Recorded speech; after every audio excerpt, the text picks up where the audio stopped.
नमस्कार, मैं Akhilesh Kumar. Perfection IAS के इस मंच पर आपका स्वागत है। मैं आज आपसे बात करूंगा यूपीएससी सीएससी 2024 की प्रारंभिक परीक्षा में आए पहले प्रश्न पत्र के भारतीय इतिहास और कला तथा संस्कृति से संबंधित प्रश्नों पर। सामान्य रूप से देखा जाए तो इस बार का जो प्रश्न पत्र था और विशेष रूप से इतिहास, कला और संस्कृति से जो प्रश्न पूछे गए थे वह अपेक्षाकृत पिछले सालों के दौरान जो इस परीक्षा का पैटर्न रहा है उस पैटर्न में ये प्रश्न काफ़ी आसान दिखते हैं और यह उम्मीद की जा सकती है कि अधिकांश लोगों ने जिसने भी थोड़ी सी गंभीरता के साथ इतिहास और कला संस्कृति का अध्ययन किया होगा उन्होंने इन प्रश्नों को हल करने में कामयाबी हासिल की होगी। कुछ एक प्रश्नों को छोड़ दें तो जैसा कि यूपीएससी प्रश्न पूछती है उस उम्मीद के मुताबिक, उस कठिनाई को समझने के मुताबिक ऐसे प्रश्न इसमें नहीं पूछे गए, बल्कि ये बड़े आसान किस्म के प्रश्न पूछे गए। फिर भी इन प्रश्नों पे हम बात करते हैं और इन प्रश्नों को हल करने के संदर्भ में इसे समझने की भी कोशिश करते हैं। इस संदर्भ में जो पहला प्रश्न था वह पहला प्रश्न यह था, डॉक्टर राजेंद्र प्रसाद के कार्यभार संभालने से पहले संविधान सभा के अस्थायी सभापति कौन थे? C Rajagopalachari, doctor BR Ambedkar, TT Krishnachari, doctor Sachchidanand Sinha. ये इसके 4 विकल्प हैं और इन विकल्पों में स्पष्ट रूप से जो चौथा विकल्प है यानी डॉक्टर सच्चिदानंद सिन्हा वह सही है। सामान्य रूप से आपको यह पता ही होगा कि 9 दिसंबर 1946 को 1946 को संविधान सभा की पहली बैठक हुई और इस बैठक का मुस्लिम लीग ने बहिष्कार किया, जबकि कांग्रेस, हिंदू महासभा और अन्य दलों ने इस बैठक में हिस्सेदारी की और इस बैठक की शुरुआत में सच्चिदानंद सिन्हा को अस्थायी सभापति के रूप में चुना गया। इस संविधान सभा के जो सदस्य चुने गए वह वयस्क मताधिकार पद्धति के आधार पर उनका चुनाव हुआ था और वे अप्रत्यक्ष निर्वाचन के जरिए चुने गए थे, जो चुनाव जुलाई 1946 में संपादित हुए थे। अन्य व्यक्तियों के बारे में भी बात कर लें तो संविधान सभा से जुड़े इन व्यक्तियों में आप ये जानते हैं कि डॉक्टर अम्बेडकर जो थे वह संविधान की प्रारूप समिति के अध्यक्ष थे, संविधान के प्रारूप समिति के अध्यक्ष थे, जबकि TT कृष्णाचारी इस संविधान सभा के उपाध्यक्ष चुने गए थे, इस संविधान सभा के उपाध्यक्ष चुने गए थे और सच्चिदानंद सिन्हा अस्थायी सभापति के रूप में चुने गए थे, जिस पर आगे चलकर डॉक्टर राजेंद्र प्रसाद का चुनाव हुआ था। तो कुल मिलाकर इस संविधान सभा में जबकि मुस्लिम लीग और तमाम अन्य दल, कांग्रेस, मुस्लिम लीग और अन्य दल जब शामिल थे तो इसमें कुल मिलाकर 389 सदस्यों की एक संविधान सभा का निर्माण बना हुआ था। लेकिन विभाजन के पश्चात इस संविधान सभा के सदस्यों की संख्या 299 रह गई थी और जिसमें से 229 सदस्य जो थे वह चयनित किए गए थे और 70 सदस्य इसमें मनोनीत किए गए थे, जिसमें महिला सदस्यों की संख्या 15 थी, जो कि विभाजन के बाद 12 रह गई थी। तो कुल मिलाकर इस प्रश्न का जो उत्तर है वह अस्थायी सभापति से संबंधित है और इसका आंसर होगा डॉक्टर सच्चिदानंद सिन्हा। इसके बाद अगला जो प्रश्न है वह भारत सरकार अधिनियम 1935 से संबंधित है। यह प्रश्न है कि भारत सरकार अधिनियम 1935 के संदर्भ में निम्नलिखित कथनों पर विचार कीजिए। इसमें ब्रिटिश भारतीय प्रांतों और देसी रियासतों को मिलाकर एक अखिल भारतीय परिसंघ फेडरेशन की स्थापना का प्रावधान किया गया। दूसरा कथन है, रक्षा और विदेश संबंधी मामलों को परिसंघीय विधानमंडल के नियंत्रण के अधीन रखा गया। उपरोक्त कथनों में से कौन से सही हैं, कौन से कथन सही हैं? ऑप्शन दिए हुए हैं केवल एक, केवल दो, एक और दो दोनों, न तो एक और न ही दो। यहाँ आपको स्पष्ट होगा कि जब 1935 का भारत सरकार अधिनियम आया तो इस अधिनियम में यह प्रस्ताव रखा गया कि इसमें भारतीय प्रांतों और देसी रियासतों को मिलाकर एक अखिल भारतीय परिसंघ की स्थापना की जाएगी। हालांकि यह परिसंघ इस एक्ट के तहत तो नहीं बन पाया, लेकिन इस एक्ट में इस तरह का प्रावधान था और इसलिए यह कथन सही है। जबकि जो दूसरा कथन है, रक्षा और विदेश संबंधी मामलों को परिसंघीय विधानमंडल के नियंत्रण के अधीन रखा गया, यहाँ पर यह भी स्पष्ट होना चाहिए कि यह जो एक्ट आया था यह ब्रिटिश सरकार के अंतर्गत आया था और ब्रिटिश सरकार के अंतर्गत इस एक्ट में जो बातें रक्षा और विदेश के संदर्भ में कही थी, जो विदेश संबंधी मामलों के संदर्भ में कही गई थी, वह किसी भी तरह से ब्रिटिश सत्ता इस एक्ट के तहत जो बनने वाली सरकार है या जो बनने वाला विधानमंडल है उसके नियंत्रण में नहीं दे सकती थी, क्योंकि यह उसकी ब्रिटिश सरकार की अपनी संप्रभुता के खिलाफ होता, यह उसके अपने हितों के खिलाफ होता और कहीं से भी किसी भी तरह से इसमें वह अंग्रेजों के अलावा किसी अन्य पक्ष को किसी भी तरह का हस्तक्षेप करने की गुंजाइश नहीं दे सकती थी। और इसलिए रक्षा और विदेश संबंधी जो मामले थे वह गवर्नर जनरल और ब्रिटिश सरकार के अधीन ही थे, अधीन ही हो सकते थे। और इसलिए यह जो विकल्प है, यह विकल्प सही नहीं है और इससे यह स्पष्ट होता है कि इसमें केवल एक जो कथन है, यानी जो पहला कथन है, वही सही होगा। हम अगले प्रश्न की बात करते हैं। यह प्रश्न कला और संस्कृति से है। निम्नलिखित में से कौन सी नाटककार भास की रचना है? यानी इसमें से जो कृतियां दी हुई हैं, काव्य अलंकार, नाट्यशास्त्र, मध्यम व्यायोग, महाभाष्य, यह किस नाटककार की रचना है?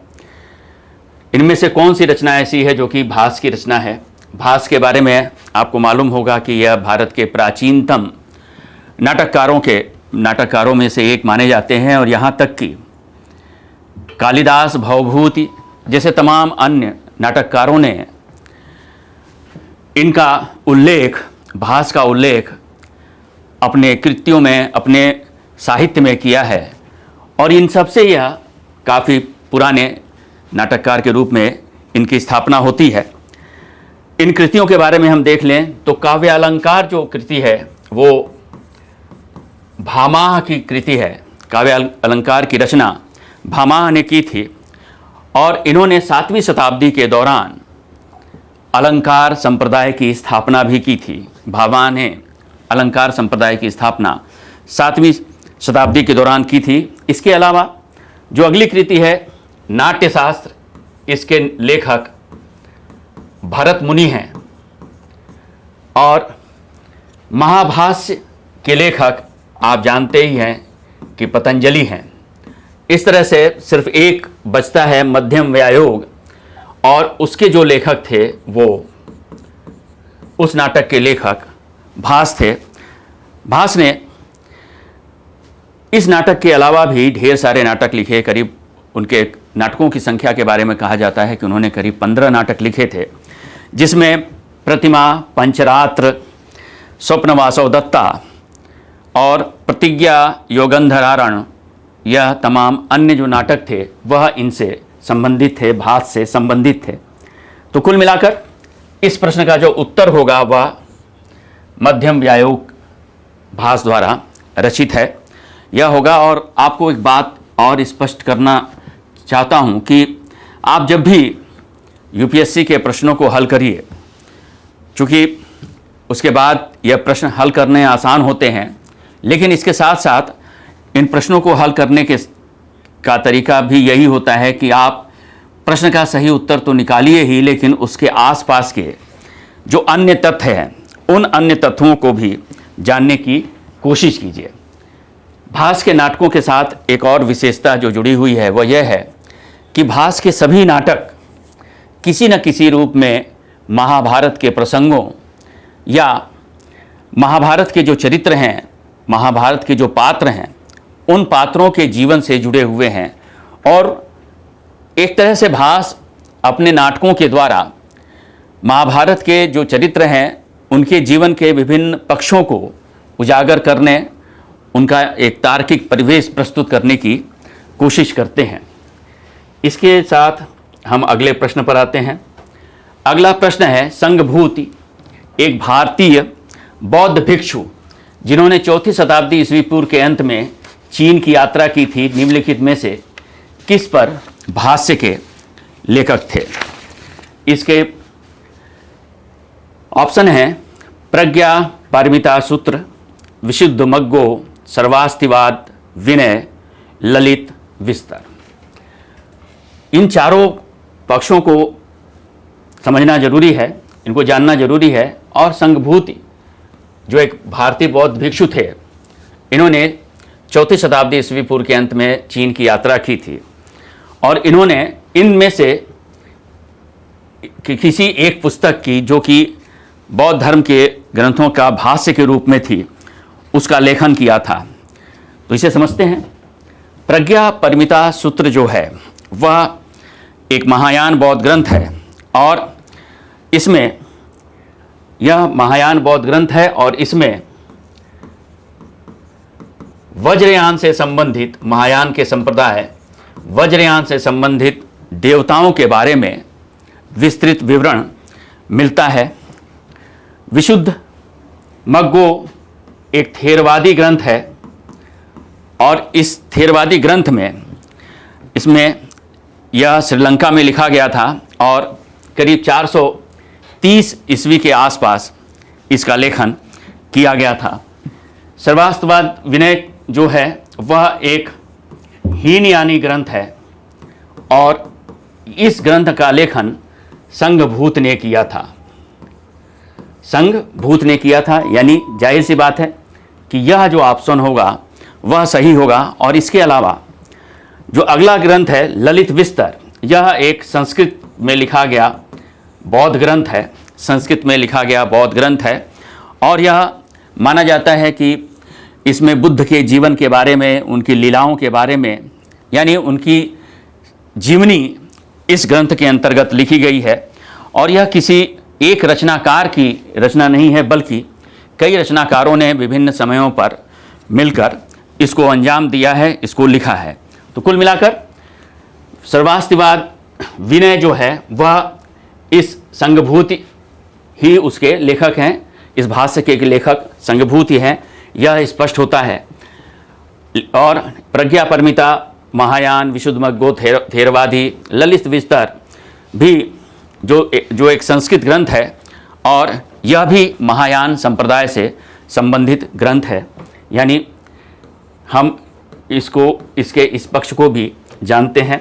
अब हम अगले प्रश्न की बात करेंगे। अगला प्रश्न है, यूनेस्को द्वारा जारी विश्व धरोहर सूची में शामिल की गई निम्नलिखित संपत्तियों पर विचार कीजिए।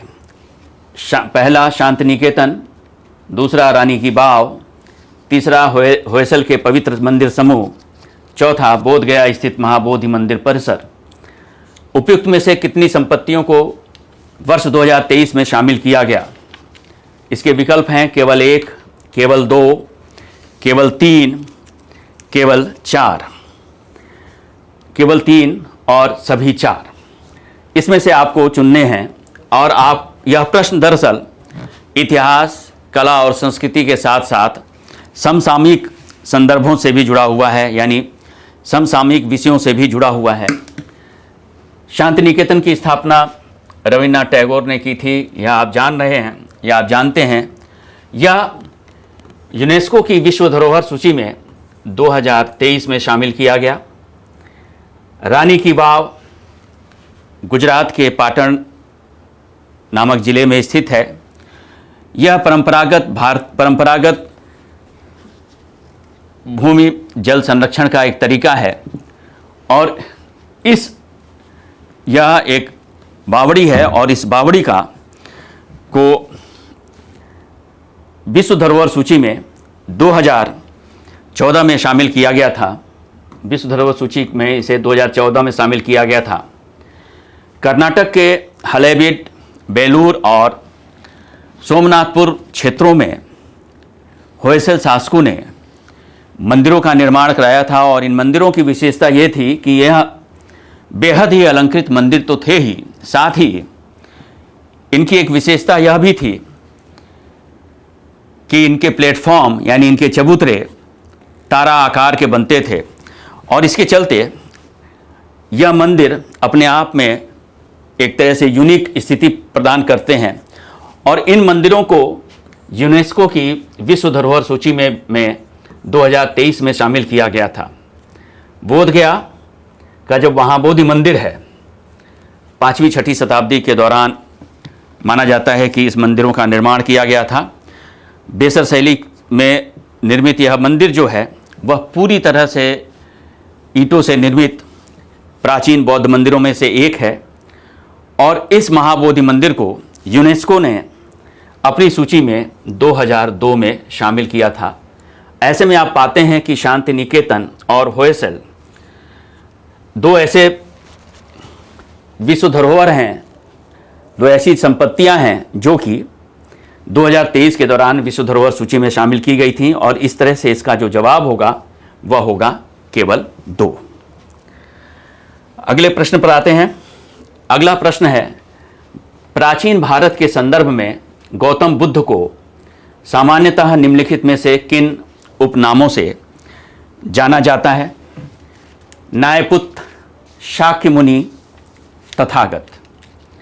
यह प्रश्न सामान्य रूप से बेहद ही सामान्य प्रश्न था, बेहद ही सरल प्रश्न था और क्योंकि इसमें इतिहास का सामान्य अध्ययन करने वाले व्यक्ति भी इसको आसानी से समझ सकते हैं कि शाक्य मुनि और तथागत यह 2 नाम जो थे वह गौतम बुद्ध से जुड़े हुए थे क्योंकि वह शाक्य गण से आते थे और उनकी जो निर्माण जो प्राप्त किया था उस निर्माण की अवस्था को ही तथागत की अवस्था कहते हैं। तो इसलिए यह दोनों तर्क पहली ही बार में सही हो जाते हैं, लेकिन न्यायपुत्र कुछ मुश्किल पैदा कर सकता है और यह न्यायपुत्र का जो कॉन्सेप्ट है वह जैन धर्म के तीर्थंकर महावीर से जुड़ा हुआ है। तो इस तरह से हम देखते हैं कि दूसरा और तीसरा इसमें कूट सही है और इसके जरिए हम जब इसे हल करने की कोशिश करते हैं तो इसमें जो विकल्प दिए हैं वो इस तरह से हैं कि नीचे दिए गए कूट का प्रयोग कर सही उत्तर चुनिए। केवल 1, केवल 2 और 3, 1, 2 और 3 उपयुक्त में से कोई भी गौतम बुद्ध के उपनाम नहीं हैं। तो आप पाते हैं कि इसमें बी सेक्शन जो है, बी विकल्प जो है वह सही है क्योंकि शाक्य मुनि तथागत बुद्ध को ही कहा जाता था और ये गौतम बुद्ध के उपनाम थे। अगले प्रश्न पर आते हैं। यह प्रश्न है, निम्नलिखित सूचना पर विचार करिए। पुरातात्विक स्थल, राज्य, विवरण। चंद्रकेतुगढ़, पहला है चंद्रकेतुगढ़, ओडिशा में स्थित व्यापार बंदरगाह शहर। दूसरा है इनाम गांव, महाराष्ट्र में स्थित ताम्रपाषाण स्थल। तीसरा है मंगडू, केरल में स्थित महापाषाण स्थल। चौथा है सालिहुंडम, आंध्र प्रदेश, शैलकृत गुफा मंदिर। उपयुक्त में से कौन सी पंक्तियों में दी गई सूचना सही सुमेलित है?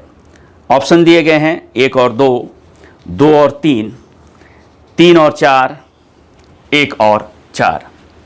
इसमें आपको एक चीज़ जो स्पष्ट रूप से देखनी चाहिए वो यह कि चंद्रकेतुगढ़ उड़ीसा में स्थित नहीं है बल्कि यह बंगाल में स्थित है और यह एक व्यापार बंदरगाह शहर नहीं बल्कि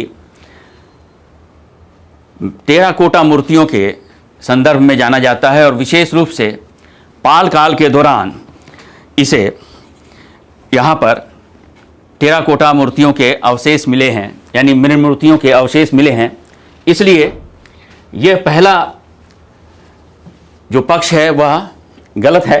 दूसरा है इनाम गांव, महाराष्ट्र, और यह बात सही है। इनाम गांव में महाराष्ट्र में ताम्रपाषाण स्थल यानी उत्तर हड़प्पा काल के स्थलों के बारे में जानकारी हमें प्राप्त होती है, तो यह पक्ष सही है। तीसरा है मंगंडू, केरल, महापाषाण स्थल, हाल में ही इस स्थल की खुदाई की गई है और यहाँ पर महापाषाण काल के अवशेष प्राप्त हुए हैं। चौथा है सालीहुंडम, आंध्र प्रदेश, शैलकित गुफा मंदिर। शैलकित गुफा मंदिरों के अवशेष यहाँ पे नहीं मिले हैं, बल्कि यहाँ पर बुद्ध से संबंधित विहारों और चैत्यों के अवशेष हमें प्राप्त होते हैं, यानी यह विकल्प जो है वह भी गलत है। इस तरह से हमें क्या प्राप्त चलता है कि दूसरा और तीसरा जो विकल्प है वह सही है, और इसमें से हम पाते हैं कि 2 और 3 जो विकल्प है वह सही उत्तर होगा। यह आपको स्पष्ट हो चुका होगा। इसके साथ अगले प्रश्न पे हम आते हैं। अगला प्रश्न है, मध्यकालीन भारत के निम्नलिखित शासकों में से किसने पुर्तगालियों को भटकल में एक किला बनाने की अनुमति दी थी? कृष्णदेवराय, कृष्णदेवराय, बी नरसिम्हा सालू, सी मोहम्मद शाह तृतीय और डी यूसुफ आदिल शाह। यह बहुत ही सामान्य सवाल था और थोड़ी सी भी जिसने गंभीरता दिखाई होगी वह इस सवाल का सही उत्तर लिख देगा, यानी कृष्णदेवराय। कृष्णदेवराय विजयनगर साम्राज्य के सबसे महत्वपूर्ण राजाओं में से एक थे और यह तुलु वंश से संबंधित थे। 1509 से लेकर 1529 तक इन्होंने विजयनगर साम्राज्य को संभाला, यानी कि उसके शासक रहे। और इन्होंने शरावती नदी, उनके क्षेत्र विजयनगर क्षेत्र की जो शरावती नदी थी उसके किनारे बसे हुए भटकल को पुर्तगालियों को सौंपा था एक किला बनाने के लिए। लेकिन इस बात को और भी स्पष्ट रूप से समझना है आपको कि कृष्णदेवराय कभी भी नहीं चाहते थे कि वह पुर्तगालियों को के साथ समझौता करे, क्योंकि वह उनके साथ समझौता करने में किसी तरह का लाभ नहीं देखते थे। लेकिन जिस तरह से पुर्तगालियों ने उस समय विभिन्न शासकों को हराना शुरू किया, विशेष रूप से जमोरिन वगैरह को हराकर फारस के विभिन्न बंदरगाहों, फारस की खाड़ी के विभिन्न बंदरगाहों पर अधिकार कर लिया, और पुर्तगालियों का उस दौर में फारस और अरबी घोड़ों के व्यापार पर भी एक अधिकार था।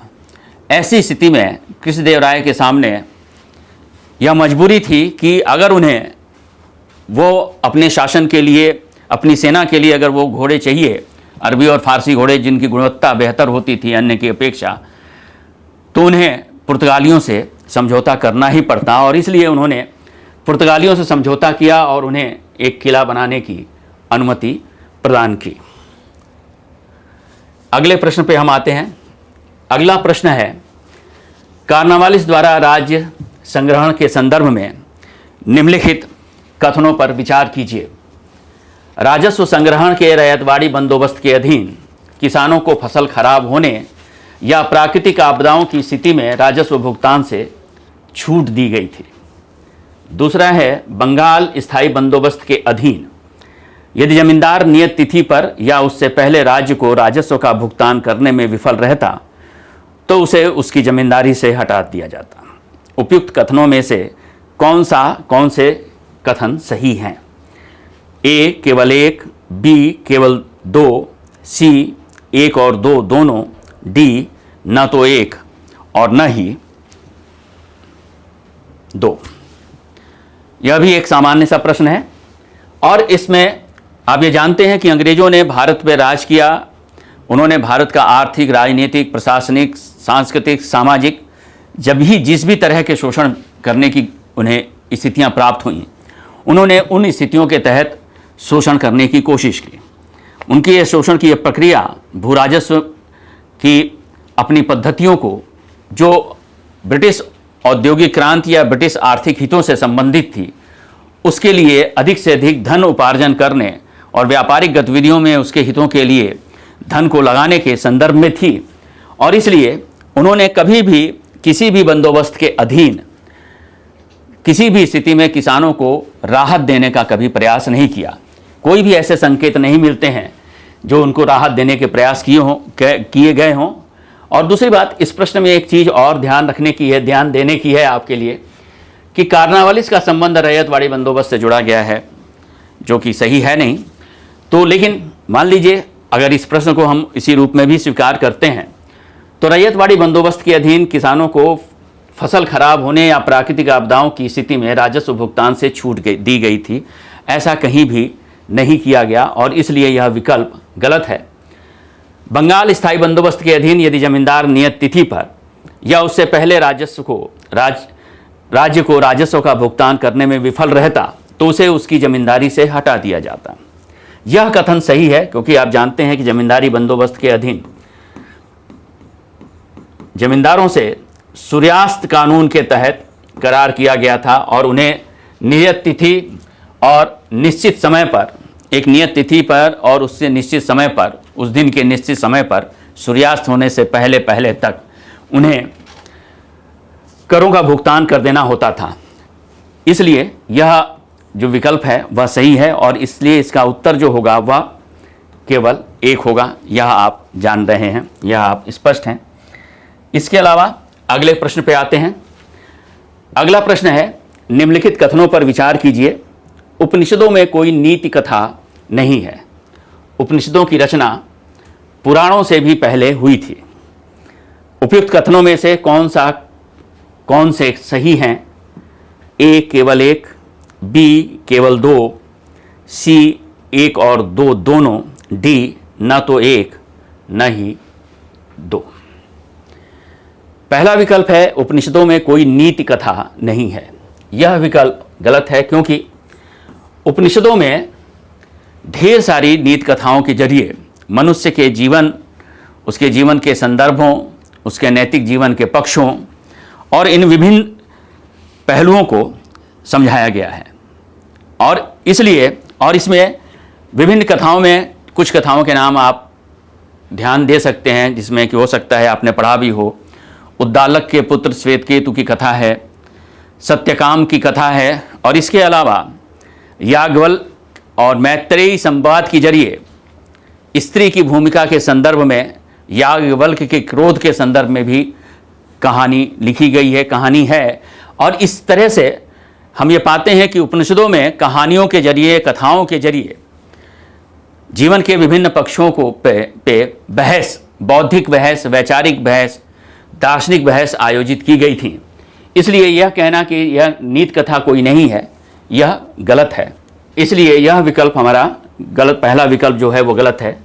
दूसरा विकल्प है उपनिषदों की रचना पुराणों से भी पहले हुई थी। यह विकल्प सही है। जाहिर सी बात है, उपनिषदों की रचना 7वीं शताब्दी ईस्वी पूर्व से लेके 5वीं शताब्दी ईस्वी पूर्व के बीच मानी जाती है। यानी और पुराणों की जो रचना है वह रचना उनकी रचना का काल 3री शताब्दी से लेकर 14वीं शताब्दी के बीच, 10वीं शताब्दी, 14वीं शताब्दी और यहाँ तक कि 16वीं शताब्दी तक पुराण लिखे जाते रहे। तो इसलिए उपनिषदों की रचना पुराणों से भी पहले हुई थी। यह बात एकदम सही है। तो इसका अर्थ ये हुआ कि इसका विकल्प बी जो है केवल 2 वही सही है। अगले प्रश्न पे आते हैं हम। अगला प्रश्न है, यूनेस्को की अमूर्त सांस्कृतिक विरासत की सूची में निम्नलिखित में से कौन सा नवीनतम समावेश है? छऊ नृत्य, दुर्गा पूजा, गरबा नृत्य, कुंभ मेला। अब आपके पास यूनेस्को की जो विरासत सूची है यह अमूर्त सांस्कृतिक विरासत से संबंधित है। इसलिए यह दूसरा पक्ष है, यह दूसरा सवाल है जो एक ही कैटेगरी से, एक ही तरह से आपसे पूछा गया है।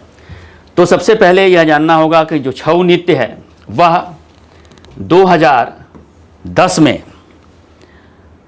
अमूर्त सांस्कृतिक विरासत, यूनेस्को की अमूर्त सांस्कृतिक विरासत का हिस्सा बना था। यह छऊ नृत्य झारखंड, उड़ीसा, पश्चिम बंगाल और छत्तीसगढ़ के इलाके में किया जाने वाला लोक नृत्य है। दुर्गा पूजा बंगाल से संबंधित है और दुर्गा पूजा को 2021 में अमूर्त सांस्कृतिक विरासत में शामिल किया गया था, जबकि गरबा नृत्य को 2023 में इस विरासत में शामिल किया गया। और गरबा नृत्य आपको मालूम है कि जैसे छऊ झारखंड, बंगाल, छत्तीसगढ़ और उड़ीसा से संबंधित है, दुर्गा पूजा बंगाल से संबंधित है, गरबा नृत्य गुजरात से संबंधित है और कुंभ मेला इसे भी अमूर्त सांस्कृतिक विरासत की सूची में शामिल किया गया था और इसे 2017 के दौरान इसका हिस्सा बनाया गया। कुंभ मेला भी देश के 4 विभिन्न स्थलों पर इस मेले का आयोजन होता है हर 12 साल के अवसर पर। प्रयाग, उज्जैन, नासिक और हरिद्वार इसके वो प्रमुख स्थान हैं जहां पर यह मेला आयोजित किया जाता है। तो कुल मिलाकर इस प्रश्न का जो सही उत्तर है वह सी है, यह आपको स्पष्ट होना चाहिए। और इसके बाद जो अगला सवाल है, निम्नलिखित युग्मों पर विचार कीजिए। दल, उसके नेता, पहला भारतीय जनसंघ डॉक्टर श्यामा प्रसाद मुखर्जी, दूसरा सोशलिस्ट पार्टी सी राजगोपालाचारी, तीसरा कांग्रेस फॉर डेमोक्रेसी जगजीवन राम, चौथा स्वतंत्र पार्टी आचार्य नरेंद्र देव।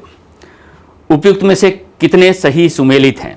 केवल 1, केवल 2, केवल 3, सभी 4। हम सभी जानते हैं कि भारतीय जनसंघ की स्थापना श्यामा प्रसाद मुखर्जी ने की थी और इसकी स्थापना श्यामा प्रसाद मुखर्जी ने 1951 में की थी। और यह जो पक्ष था, यह जो है दल और उसका जो उनके जो संस्थापक थे, जो नेता थे श्यामा प्रसाद मुखर्जी, यह सही है।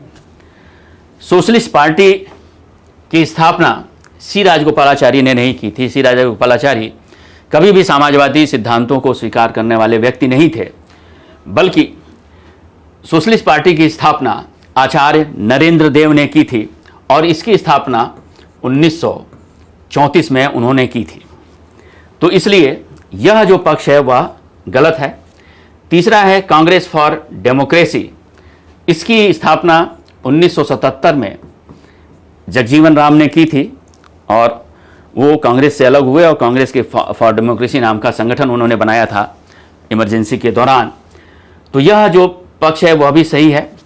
स्वतंत्र पार्टी की स्थापना आचार्य नरेंद्र देव को दिया जा रहा है, लेकिन आचार्य नरेंद्र देव ने स्वतंत्र पार्टी की स्थापना नहीं की थी, बल्कि इसकी स्थापना सी राजगोपालाचारी ने की थी 1959 में। यानी आप यहां देख रहे हैं कि दल और नेता के जो युग्म बनाए गए हैं उसमें एक दूसरे के नेताओं को बदल दिया गया है इससे उससे। तो इसका मतलब क्या हुआ कि हम इसमें पाते हैं कि 2 विकल्प यानी 1 और 3 जो हैं वह सुमेलित हैं, वह सही सुमेलित हैं, बाकी जो दोनों हैं वह गलत है। यानी इसका उत्तर क्या होगा कि केवल 2। इस तरह से हमारे ये सारे के सारे प्रश्न समाप्त होते हैं जो भारतीय इतिहास, कला और संस्कृति के विभिन्न पक्षों से आपके की इस परीक्षा में आए थे। यही कहना है कि पिछले साल के प्रश्न पत्रों को हल करना बहुत ज़्यादा ज़रूरी है, बेहद ज़रूरी है। और उन हल करते समय जो भी सवाल आए हैं, जो भी पक्ष आए हैं, उसके आसपास की जो विभिन्न घटनाएं हैं, उन विभिन्न घटनाओं पर भी नज़र डालनी चाहिए, क्योंकि संभव है कि वह विभिन्न घटनाएं किसी रूप में आगे आने वाले परीक्षाओं में या अन्य परीक्षाओं में भी आपसे पूछी जा सकती हैं। उम्मीद है कि हमारी यह कोशिश आपको पसंद आई होगी। धन्यवाद।